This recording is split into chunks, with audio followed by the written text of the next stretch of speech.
Bon alors aujourd'hui je vais m'occuper des deux roues. Avant, arrière. Les pneus, bon ils sont ce qu'ils sont. Hein. Celui-là est bien, hein. Très bien même. Celui-là est tout craquelé mais bon, on s'en fout. Ça me gêne pas pour rouler, pour ce que je fais surtout. Ce que je vais faire, nettoyer l'intérieur des moyeux, l'autre est dans le même état, tout pourri. Tiens, en passant, il n'y a pas la rondelle pour le compteur sur le flasque, par contre il y a bien des ergots alu là sur le moyeu. Bon, voilà, nettoyage, les rayons sont tous là, je vais pas les toucher non plus, juste vérifier qu'ils soient tous bien tendus qu'il n'y en ait pas de cassé, pareil sur le trou. Je vais enlever la couronne parce que ce sera plus facile pour nettoyer là. Et puis voilà. Je démarre par le Karcher. Alors j'ai aspergé de dégraissant, les deux. Et maintenant je vais y aller. À que lui. Et voilà, ça sèche. Elles sont dans ce sens là pour être penchées et vider les moyeux. Je vais profiter pour passer le sabot. Surtout attention de ne pas perdre les deux cache-poussières, arrière et avant. Et une rondelle que j'ai trouvée sur le roulement visible de la roue avant, qui à mon avis n'a rien à faire là.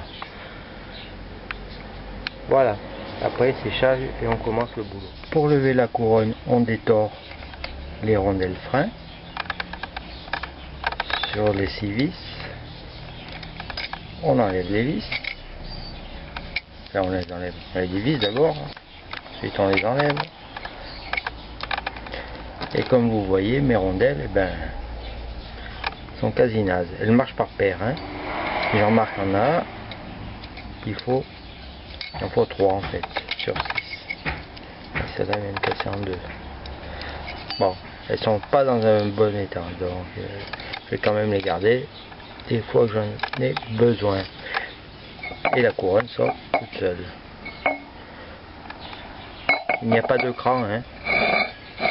Vous voyez, il n'y a pas de cran d'arrêt en plus. Vous mettez là, ou là, ou là, pas de souci. La marque à l'extérieur. Vous voyez que là, il y a un petit éboulement intérieur à l'intérieur. Donc, tout ce qui est gravé à l'extérieur. En général, même pour le VTT, c'est pareil, tout ce qui est gravé à l'extérieur. Même quand on remonte la pignonnerie un par un. Ouais, c'est dommage, j'aurais pu filer un coup de Karcher là aussi. Bon ben voilà. Je vais essayer de nettoyer un peu ça et puis ça ira bien. Je vous rappelle, ce n'est pas une toute origine de salon que je fais. Ça me plairait un jour d'en faire une, remarquée. Allez, j'y vais. Au fait, avant de continuer, j'ai mesuré l'intérieur, le diamètre intérieur au niveau du freinage là, du moyeu. Pour l'avant, il ne faut pas dépasser 110,75. Pour l'arrière, 130,75. Bon, j'ai vérifié les deux. J'en suis loin, malgré le petit bourrelet là. Enfin, loin. C'est bon. L'arrière est meilleur que l'avant apparemment. Mais vu qu'à l'avant les plaquettes sont neuves, les plaquettes et mâchoires sont neuves, ça compense. Mais de toute façon, je suis dans les côtes, hein. Pas de souci. J'ai testé à la main, là, les roulements des deux côtés ainsi que sur la roue arrière. Pas d'accroche, rien. Pas de jeu. Oh, à la main, hein. Je peux pas faire autrement. Hein. Donc je laisse comme ça pour le moment. De toute façon, c'est pas bien compliqué à changer malgré l'entretoise qui est dur à avoir quand on n'a pas le coup. Mais j'ai tout ça dans le TYTV. Bon, après mesure, j'ai brossé un peu, vaguement. Hein. Vous voyez bien que c'est vaguement. Même pas les rayons. De toute façon, à mon avis, ça ira pas bien plus loin. Donc j'ai passé la surface sur le moyeu qui sert pour les mâchoires au papier de verre fin. Évitez de le passer comme ça, il faut essayer de faire des petits ronds. Arrière et avant. Bon, s'il y a un peu de rouille, c'est rien, c'est de la poussière de rouille. et ben c'est pas grave, vous regarderez sur votre voiture tous les matins, sur les disques, et ben il y en a autant. Surtout quand il n'y a plus, alors il y en a beaucoup plus. Ça c'est pas grave du tout.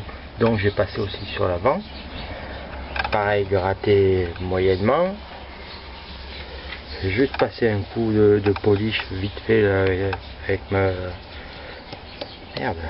laine d'acier là. Juste un, ça suffit. Sans insister, c'est pas la peine. Ça me sert à rien. Il faut que ça soit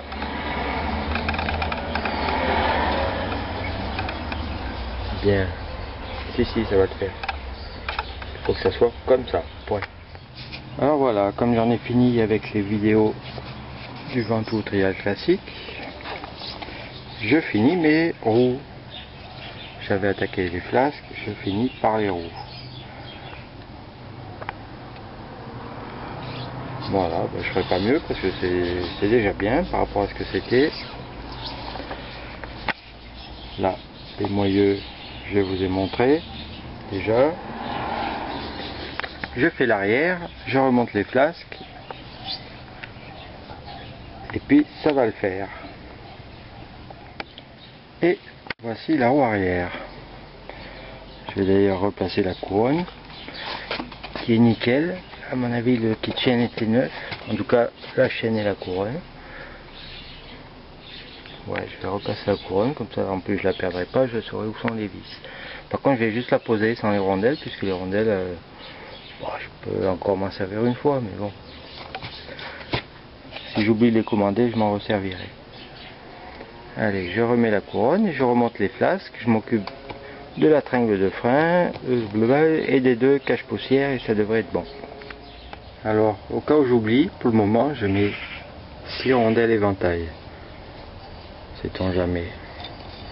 De toute façon, ça devrait le faire aussi quand même. Mais bon, c'est au cas où j'oublie.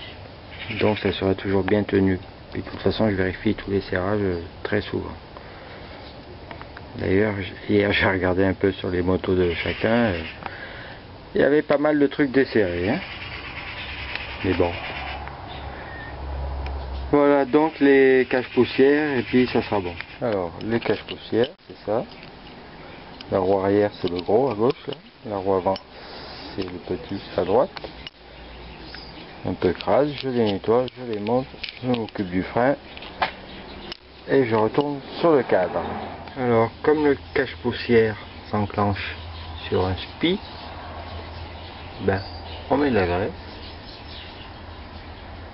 Sur les deux, hein. Je suis en train d'en mettre sur l'autre. Bon, après de toute façon on va encore graisser l'axe, mais là comme ça avec beaucoup de graisse ça leur permettra de tenir tout seul. Je mets celui de derrière, voilà, ça fait un peu ventouse avec la graisse. Oula, c'était prêt, je sais pas si ça a pris. Et celui de devant. Voilà. Voilà, c'est pas mal. Bon, finalement, je repose pas les flasques, hein, ça sert à rien parce qu'elles vont se casser la figure à tout bout de champ. Chaque fois que je vais bouger les roues, c'est pas la peine. Par contre, comme il y a un spi, il faudra aussi graisser sur le flasque le spi qui vient là. Et idem pour l'arrière. Il y en a un qui un emmanchement là. Bon voilà, il me reste la tringle de frein et puis ça sera bon. Bon, je vais vous parler de la tringle de frein. Elle est là. Pour être complet, ben, j'ai fait les tirants ou les renforts comme vous voulez. Arrière, avant. Voilà, avec les fixations. Et sachez aussi que les fixations, ce ne sont pas des boulons tout con.